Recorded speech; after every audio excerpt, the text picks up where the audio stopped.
Friends எல்லாரும் எப்படி இருக்கீங்க? என்னதான் நம்ம சூப்பர் மார்க்கெட்டில் போய் காய்கறி வாங்கினாலும், அந்த காய்கறிக்குன்னு உள்ள மார்க்கெட்டில் போய் நம்ம ஃப்ரெஷ்ஷாக வாங்குறப்ப, அதுவும் நல்ல ஒரு புதுசாவும், ஃப்ரெஷ்ஷாவும் கிடைக்குங்க. நல்லா சூப்பராக இருக்கும்.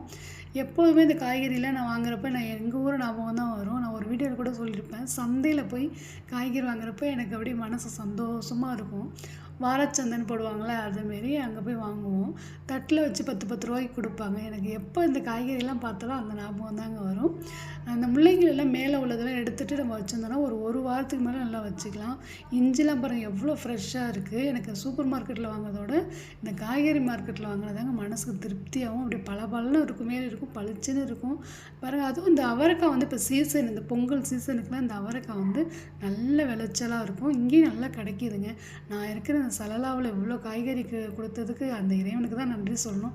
நானும் வீட்டிலலாம் சொல்லுவேன், ஆனால் நம்ப மாட்டாங்க. ஏன்ப்பா வெளிநாட்டில் இருந்துட்டு இவ்வளோ ஃப்ரெஷ்ஷாக காய்கறிலாம் கிடைக்குதா அப்படிம்பாங்க.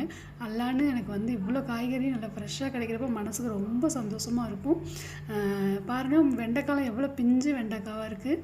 உங்களுக்கும் பிடிச்சிருக்குன்னு நினைக்கிறேன். வீடியோஸ்லாம் பிடிச்சிருந்தா லைக் அண்ட் ஷேர், சப்ஸ்கிரைப் பண்ணுங்கள், சப்போர்ட் பண்ணுங்கள். நன்றிங்க.